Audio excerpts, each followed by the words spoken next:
Yeah. Y'all know what time it is. Yeah. You just tuned in to the most exclusive podcast. Mogul moves only. Hey. And I got one of the most decorated producers in the booth right now. Whodie Slimm. Hey.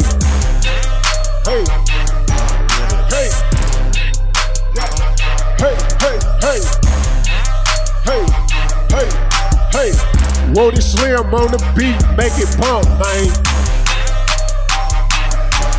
Yeah. Mogul moves only. Yeah.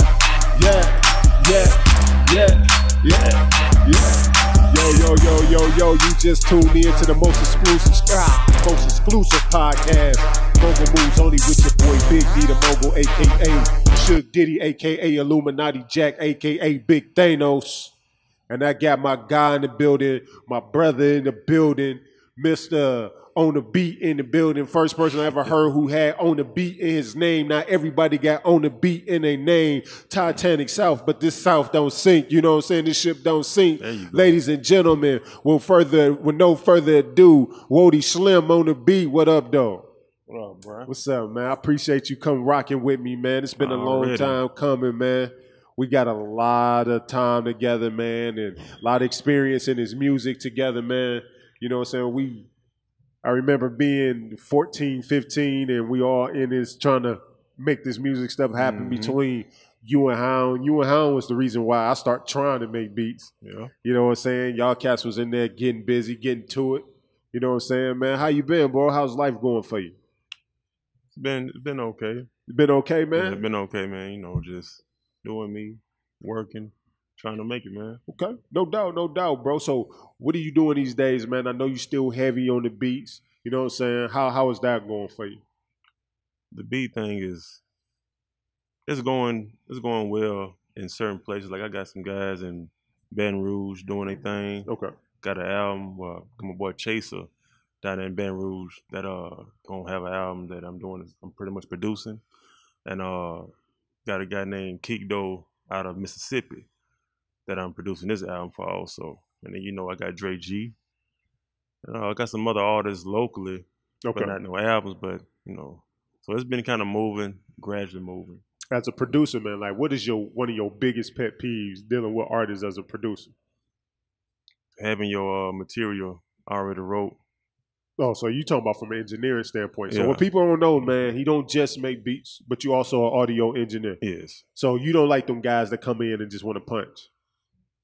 Yeah, I don't really like that. Now, as far as on somebody else's beat, you know, as long as it's my beat, you're not finna come in and punch all through the whole track. Nothing. Nah, you can go home, write up on it a little bit, come back, holler back at me. Okay. So here it is. I'm an upcoming artist, right? And I'm getting into the whole music business. How do I get a Whodie Slimm beat? Where do I find Whodie Slimm beats? Where can I go listen to Whodie Slimm production? Well, you can go to, I have a site. It's on airbit.com, ARBIT.com/profile/Whodie Slimm, and that's WHODIE SLIMM. So you always had, to me, like a very unique sound, like a signature sound, right? Like, you know, like a Timberland beat come on and just a certain way that the drums lay out and how the cadence of the drums, you can automatically tell out there. That sound like a Timberland beat. Yeah. Same way with the Pharrell beat. It got a certain sound. And I always say, like, I can always tell when I hear a Whodie Slimm beat because you have like a signature sound. Your arrangement, or how you use your horns. Yeah. You definitely got that Louisiana bounce, man. Take us through a process of you creating a beat. Like, how do you identify? Do you start with your drums first? Do you start with the melodies first? Give us a little bit how you work that. I mean, depending on what type of beat I'm making. You know, I love... Okay, well, just stop there. How you determine what type of beat you're making? Do you come in and Okay, my bad. Yeah, it's like, depending on what kind of beat I'm making, but majority of the time, I like making anthems and club beats. Okay. And I might start off with some brass or some trumpets. That's that signature. As the first couple instruments. Then, from there, I may have to add in a clap just to know what kind of clap I'm going to use. Okay. And after I put that clap in and add a little hi-hats to it, then that's what lets me know what else needs to be put in. I might add a synth, might not.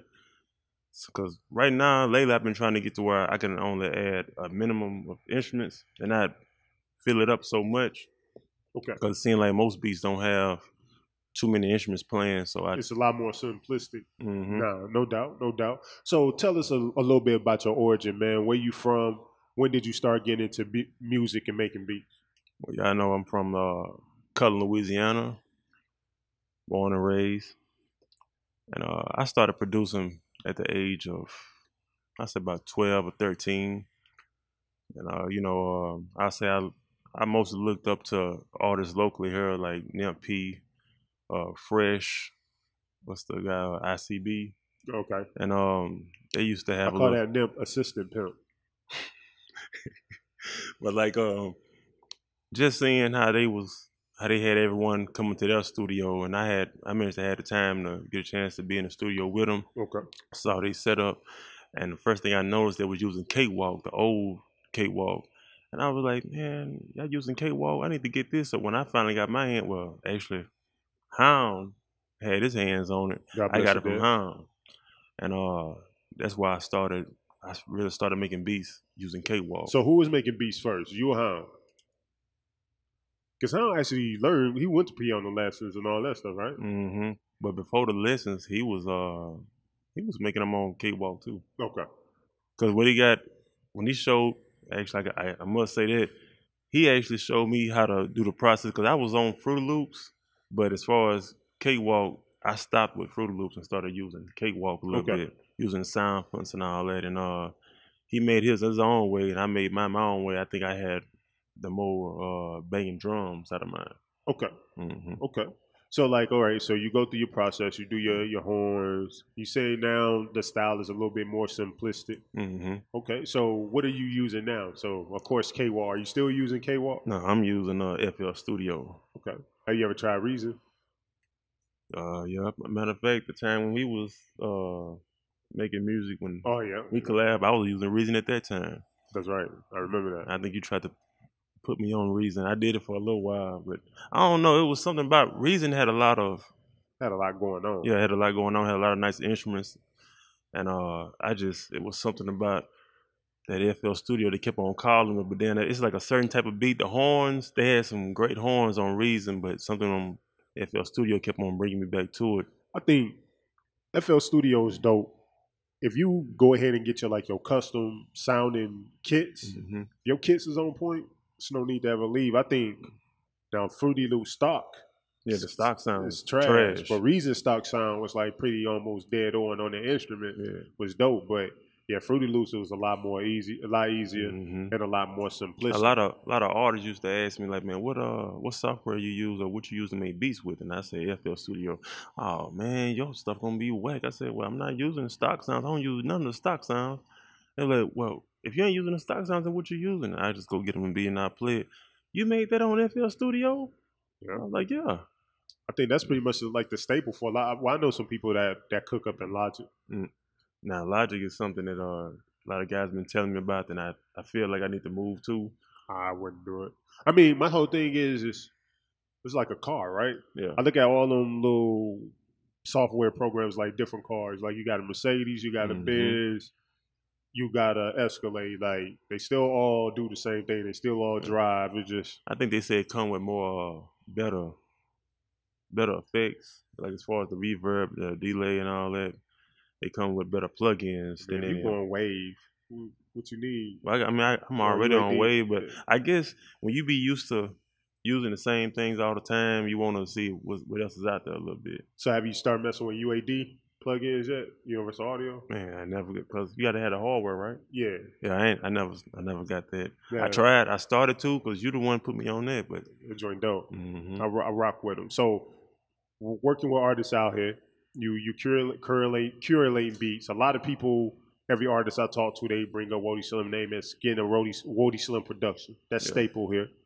How are you getting paid, man? How is it? Are you being compensated for your work, man? I know that's been an issue for a lot of producers out here, is really being paid, or artists, stepping up their budgets to pay their producers. Yeah, I can say pretty much the artists that you know of, as far as like the local artists that, as far as from down here, not too many don't like to pay. I mean, I'm not gonna give any names, but it's just I can count them on my hands. Just give the first initial. Just give the first initial. I mean, they're not paying you, bro. D. What's the second letter? G. DG. They name DG? The last name G. First name D. But what's the last name? I have Dre G, one of the main artists that pretty much, you know, he gonna come through with his regardless. But it's like you saying Dre G will pay? Yeah, Dre G will pay. I thought you said what Dre G at? I thought you said he wouldn't pay. Nah. Who the ones that won't pay? Oh nah, I ain't. Nah. Bro, why you saving them? I'm not gonna save them. I'm just saying I'm not gonna. I'm not gonna load my business like that. What? It's no. They might want to start. They might want to get up and want to start. This will encourage them to pay. Nah. How much you charging for your beats? I'm charging $50 for lease. I have two types of leases. One is $50. The other one is $100 for the unlimited lease. And my exclusive is $500. Unlimited lease? I never heard that. It's almost like you have it exclusive, but you don't own the whole beat. You can't with a basic lease. You can't put it on radio. Okay. So with an unlimited lease, you can. Okay. But at the same time, I still own part of the beat. But when you get the exclusive, that's when you have the full rights to the beat. So when you do exclusive, you don't leave nothing on the back end. You just completely part way with the beat. I completely part way with it, but I still have on the contract. You still got to have my tag in the beginning of it, and depends on how me and that person, how we talk on it. Is if sometimes it depends on if they're gonna have it on the album, whether I'm gonna get points or whether or not they just gonna pay it, you know, right then and now. Oh no, I don't think as a producer I would ever give all my rights away. There's certain beats that I would give though. Nothing. No. I think it like this, right? Like you pay me $500 and then you gonna make $5 million. You think I want to know if a track's gonna go farther than $500? You don't know. You have no idea knowing. Because, you know, a lot of times you see the story all the time. Like an artist will release a track that he thinks slap, and they don't do nothing in the streets, or it don't do as much as they think in the street. And then it's a track they be like, bro, this joint trash. I don't like this track. And that joint go. Yeah, I seen that a lot. Yeah. I wouldn't. I mean, me as a producer, I mean, by all means, do your business how you do your business. But I'm just gonna do a standard split sheet. Like, forget it. If I'm a producer and you come to me for a beat, okay, exclusive right meaning that exclusively this beat only goes to you and nobody else. Yeah. This is what the split sheet gonna be. We're gonna split it 50-50. Yeah, I will say I got like 3 artists that's how we do it. But like as far as on some beats, like if somebody come to me like I want to get the exclusive rights to this beat, I may go back and listen to some of the music that they make, and if that's what they want to do, and I feel like that beat, if I feel like the beat may need to be in somebody else's hands, and I might not need to give it to them exclusively, then I'll chat with them on that as far as getting exclusive, trying to see what they're trying to do with it. But other than that, they don't just be like, no, walk in the park like, okay, you can come get this exclusive rights for this beat, and voila, you gone. Okay. So I guess when I think of exclusive just mean only for you. Yeah. When I think of lease, meaning you can use this beat, he can use this beat, she she can use this beat. Mm-hmm. That's what I think of as a lease. Yeah. Like, it's not exclusive to you. So I'm letting everybody else use this beat, and whoever feel like they make the best song and they want to come and buy exclusive rights, then everything else is deaded out. This person have all rights to pursue a professional career with the beats. But I'm not going to cut myself out of the royalties. I'm not going to let you pay me $500. Yeah, it don't. I'm just saying, or even if you sold it for 5 bands or 10 bands, I'm not going to cut myself out and give you the exclusive rights, and then on the back end I get nothing, and this joint go double, triple plat. Because pretty much what you did for yourself is you didn't give yourself an exclusive contract, you made yourself a work for hire contract. And what a work for hire contract is saying is whatever you get paid, that is it. You get nothing on the back end. Your service is a service. It don't. That's why I say it's certain beats that only go like that. And when I say certain beats, it's not like I really don't care for that beat. They can keep it. They can have all the rights for that beat. But you shouldn't do that because you don't care about it. That might be the one that pop. That may be one that get picked up and scored in a movie. It's more than just you're thinking of just artists popping, but it can become something that's Emmy nominated. I understand what you're saying. Yeah. So I wouldn't. Again, I wouldn't. No, it's just, exclusive for me mean exclusive. Only you got this beat, and it won't get leased out to nobody else. Now, let me play devil's advocate. If I'm an artist manager, and I come to you, it's like, hey, I want a Whodie Slimm beat. You be like, oh, hey, I want 800 up front. Yeah. Okay. Well, what you're saying is you don't believe in the talent of this is how I'm wording it, but you don't believe in the talent of my artist that we can make this song pop, so you want your money up front. Yeah. Okay, cool. If we're going to pay you this $800, here go this work for hire contract. You got your money up front. You get nothing on the back. Yeah. And then how you sign that? Because we took our chance by paying $800. We don't know if this song gonna pop or not. You got your money because you don't know if the song pop or not. You may not ever hear from the song again. Mm-hmm. But if this if this song blow, and it go for 100 million copies sold, I won't get nothing. You won't get nothing. And it's like, shoot, that's an 800 well spent. But then you sitting here like, because if I do work for hire, that means I ain't got to give you credit. If I wanted to turn and sell the beat to somebody else, I could. But speaking from your end, as a producer, I would protect every interest I have, regardless if I feel like the beat is trash or not. I may change that up, but like I say, it's like a lot of beats, especially if I don't a lot of beats that's old and I only have stereo track form of, then them pretty much the ones I just let go like that because I have no way of getting the beat back. I may still have it as far as in the emails. I may have it on my hard drive, but as far as if I don't have a track out of it no more, but you know it's my beat, it still has my tag in it, then that's why I let some of them go like that.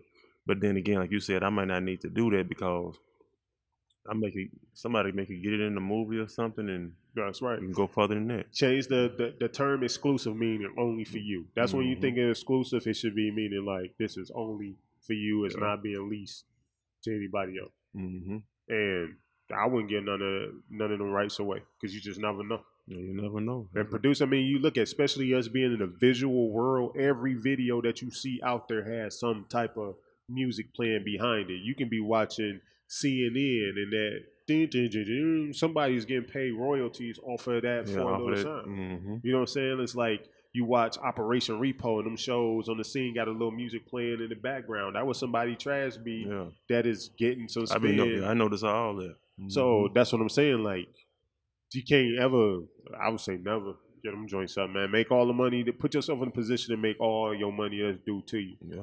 You know what I'm saying?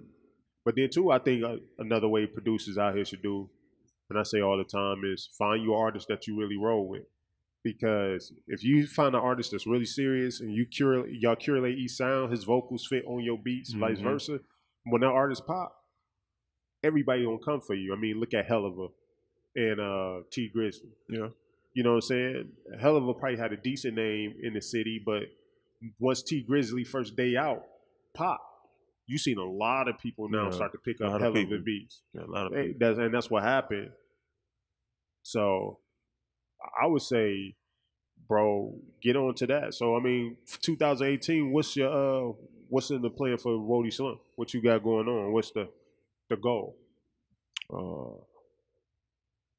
My goal is to get my productions or get tracks from other artists with my production into movies. Yeah, okay. So what are you looking to as far as movies tapping into that? Because that's a big market. That's I got a couple guys that I know that they be in a couple big movies, and he was like, it's different types of productions. You know, he said you have nice club beats, you got nice anthems. That anything will work. Is it just the right move at the right time? It's true. Depending on what they need. Say if you got a guy that has a nice track on one of your anthem type beats, they can go in a nice movie that may have a lot of action to it. Okay. No, he said just, once you find he was telling me if I find someone that's I guess an agent or whatever, because people like it's a hard game as far as getting your music in there. If you can find somebody on the inside that you can send music to, then it's easier. But I said, other than him, send them to him and he'll get them done. But you know how you gonna do that? At the moment right now, I don't know how I'm gonna do that, but I've been working. You got to travel. Yeah. Like they be having all these film festivals, like Sundance and stuff like that. Yeah, you got to go. I tell anybody, bro, like when you see like if music is something you want to do, is film is something that you want to do, it's too many festivals. These festivals be having all these like mixers and conferences and social type of atmosphere set up for you to network. You got to get up and go. I think to me, like when I was talking to Interview Nip, I think one of them biggest problems why he had all the talent, just like I feel like you got all the talent. But the reason why his talent didn't supersede where he is now is that he wouldn't go. And that's one thing I noticed, even when I made the jump to Bossier, Shreveport. Yeah, that's one good step. And I noticed that I noticed how when I started like mingling with everybody out there and people started getting to know me, more people was hitting me up for beats, studio time. And they let me know that, well, if I can jump here, then I need to be going to Texas. Hit up Houston sometime, hit up Dallas. Or I need to, go wherever something is going on at, because a lot of artists be telling me that, man, you need to come to Dallas. You need to come to Houston, man. We be doing stuff over at the studio all the time. You just need to follow through and set up one time, and you can make all kind of money. You can get all kind of connection. Yeah, I would not even concern myself with the money, chasing the money per se. I would chase the connection. Yeah. Because if you chase the connection, the money gonna get attracted to that connection. You know what I'm saying? It's like really getting your sound out there and getting it heard, bro. But you can't do it staying stagnant. Yeah. Like I think you made a great step moving to Bossier, to a bigger city. Yeah. You know what I'm saying? Because that's going to give you more access to resources. But I'm not saying you got to move to Texas. I'm not saying you got to move to Houston. What I'm saying is that you got to make it part of your trend or part of your lifestyle to once every 3 months at least starting off. Yeah. I'm gonna go somewhere. I'm gonna find a studio. I'm gonna build a relationship in that studio. I'm gonna lock in and have artists come in and we just cook up. Or I'm gonna collab with other producers. Like I said, if you came to Dallas, I got ear drummers right there in my studio with GT. You know what I'm saying? GT brought OG Macko to my studio. Post Malone, producer, they was in there like 2 weeks ago cooking up. You know what I'm saying? Like, but that's what you want to do. Like, that's what you want to be able to do, is build your alliances wherever you go. Go to Atlanta. Go to these 8-3Cs. Go build relationship with these studios and people that's running the studios. Go to these festivals. Get locked in with these people, man. So now you're not guessing, like, how do I get it started? You with the people who can, now you may run into the director of music for a movie. Yeah. And now you got that relationship where you can score your music. That's how you're going to build a relationship. But if you stay in here, you gotta, or even if you're here, you need to keep your ears to the street and see if there's any conferences like that that's, you know what I'm saying, somewhere around. And everything, they don't really have too much. They have some things, but it's always something, everything's always going on over in Texas. But it ain't too much of any events like that going on as far as in Louisiana that I know of. I know in ATL there's always something going on. Texas always something going on. That's why I said I just, like, lately, since I got this new job, I just been trying to stack up and be able to have a little money where I can actually move and be able to go out and do some of those things. Because at first I wasn't able to do nothing. I'm a diabetic. I wasn't feeling up to it at half time. But now when I finally noticed and I got a little push, I'm gonna make it happen. So this is why I said let's do. Since none of that is going on in Bossier, let's get together and partner up and let's make that happen in Bossier, Shreveport. Let's find a venue that's pretty, inexpensive. Yep. I got a lot of connections, a lot of resources. I get those guys here and that help build that brand. Like I do the artist producer kickback in my studio with Say Cheese. Find a venue and bring Say Cheese to Bossier. Yeah. Artist producer kickback where artists come in, they can play their music for Say Cheese. Producers come in, play their beats, cook up for the artists that are there. And let's create. We don't have to wait for somebody to come and do it for you. Let's just make it happen ourselves. That's what's up. Well, let's do that, man. But I think you got a lot of potential, bro. Your beats is crazy. You know what I'm saying? You always had that, man. You know what I'm saying? But I just don't want you to get stuck here. Yeah. You got too much talent to get stuck. So, but with that being said, man, again, can you shout out where people can go listen to them crazy beats? I can go peep out them hot club all genre beats at www.airbit.com/profile/Whodie Slimm. Whodie Slimm is spelled WHODIE SLIMM. No doubt, man. And you got it? You got Instagram, Facebook, all that stuff. Where can they find you on social media? Yeah, my Facebook is Prentice Prentice Prentice.Mills. That's PRENTISS.MILLS. Instagram is at Whodie Slimm, WHODIESLIMM318. That's the same thing for my Twitter. No doubt, man. Well, I appreciate you come rocking with me, man. You found your niche. You didn't realize it, bro. Well, what you spoke out is what Bozier in here is missing, bro. And you can capitalize and build your brand on putting together these functioning, these events. And I'm gonna bring these resources here, and we're gonna link up, and we're gonna make it happen. Already, man. Hey, man. Well, Whodie, son, bro. I appreciate you come rocking with me, man. Again, this is another episode of Mogul Moves Only with your boy Big D the Mogul, aka Suge Diddy, aka Big Thanos, and we out. You Already. did.